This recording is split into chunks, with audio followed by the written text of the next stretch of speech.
নমস্কার বন্ধুরা, শুভকথা ইউটিউব চ্যানেলের একটি নতুন পর্বে স্বাগত। মহাশিবরাত্রির আদিদেব মহাদেবের পুজো রাত্রি 4 প্রহরে পূজিত হয়ে থাকে। অর্থাৎ ভক্তরা সারা রাত জেগে মহাদেবের পুজো করে থাকেন।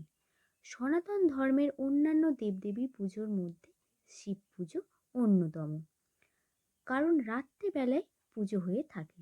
ভক্তরা সারা রাত জেগে পুজো পালন করা, কারণ ভোলা বাবার পুজো রাত্রিবেলায় হয়ে থাকে। ভক্তরা সারা রাত জেগে এই পুজো পালন করতে থাকে।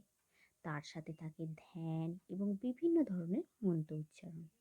শিব চালিসা পাঠ হয়, অর্থাৎ সব দিক থেকে শিবের আরাধনা। অন্যান্য দেবদেবীর মতো মহাদেবের ছবিতে অলংকার পরিহিত হয় না। মহাদেব সাধারণ অবস্থায় থাকে। তিনি সামান্য বাকছাল পরিহিত অবস্থায় থাকে, কখনো শ্মশানে, কখনো বা কৈলাসে। মহাদেবকে সকল দেবতার দেবতা বলা হয়। মহাদেব তিনিই যোগী, তিনিই ধ্যানী, তিনিই সন্ন্যাসী। শিবরাত্রি এমন এক পূজা, তা অন্তর আত্মার সাথে জড়িত। রাত্রি হলো এমন একটি সময় যে সময়ে আমরা ঘুমিয়ে থাকি, কিন্তু শিবরাত্রিতে জেগে থাকতে বলা হয়। কারণ জাগরণ অর্থ হলো সতর্ক থাকা, অর্থাৎ ঘুমিয়ে থাকা নয়। জেগে থাকো, সতর্ক থাকো। ঘুম বা রাতের অন্ধকার হলো জ্ঞানের অজ্ঞাতসার।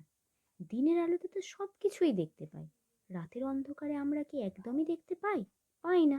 তাই জন্যে আমরা প্রদীপ জ্বালাই। হলো অন্ধকারের প্রতীক বা অজ্ঞাতের প্রতীক। জেগে থাকো মানে জীবনের সম্পর্কে সচেতন হওয়া। আমাদের সতর্ক করিয়ে দেয়, জীবনের উপলব্ধি করতে শেখে।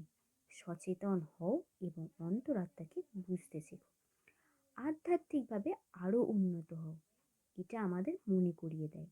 মায়ার জালে ঘুমিয়ে থেকো না। এই পৃথিবীতে তোমার জন্ম হয়েছে, সেটি তোমাকে বুঝতে হবে।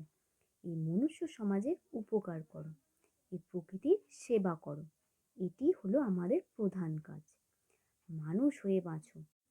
যে গুণ দিয়ে আমাদের ভগবান পাঠিয়েছে, সেগুলির গুণের সঠিক ব্যবহার করো।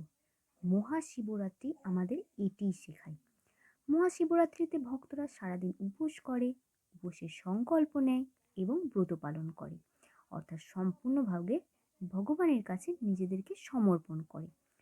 মহাদেবের কাছে নিজেকে সমর্পণ করে। রাত্রিবেলায় সারা রাত জেগে মহাদেবের পুজোর সাথে রাত্রিবেলায় সারা রাত জেগে মহাদেবের পুজোর সাথে ধ্যান করে, যোগ করে।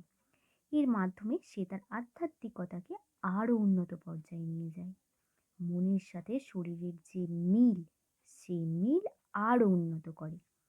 প্রত্যেক 3 ঘন্টা পর পর সারা রাত জেগে মহাদেবের পুজো হয়, যতক্ষণ না সকাল হচ্ছে। সকালবেলায় এই ব্রত শেষ হয়। অন্যান্য ব্রতের তুলনায় শিবব্রত কঠিন। এই ব্রত পালন করা সকলের পক্ষে সম্ভব হয় না, তাই মনকে শান্ত সংযত করে এই ব্রত পালন করে এগিয়ে যেতে হয়। তবেই তো আমরা উন্নতি করতে পারবো, এগিয়ে যেতে পারবো। বলা হয় যে ব্যক্তি নিষ্ঠা মনে ভক্তি ভরে শিবরাত্রি পালন করে, তার মধ্যে ধর্ম, অর্থ, কাম, মোক্ষ এই চতুর্বিধ ফল লাভ হয়। তারা যে ব্যক্তি মনে নিষ্ঠা, ভক্তি, ভালোবাসা দিয়ে পুজো করে থাকেন, তিনি ইহজগতে সকলের ঊর্ধ্বে সফলতা পায়। মৃত্যুর পর তিনি শিবলোকে স্থান পায়। আজকের পর্বটি এখানেই শেষ করছি। ভালো লাগলে শুভকথা ইউটিউব চ্যানেলের পাশে থাকবেন। ভালো লাগলে লাইক করবেন, কমেন্ট করবেন, সাবস্ক্রাইব করবেন। ভালো থাকবেন, সুস্থ থাকবেন, সাবধানে থাকবেন। ধন্যবাদ।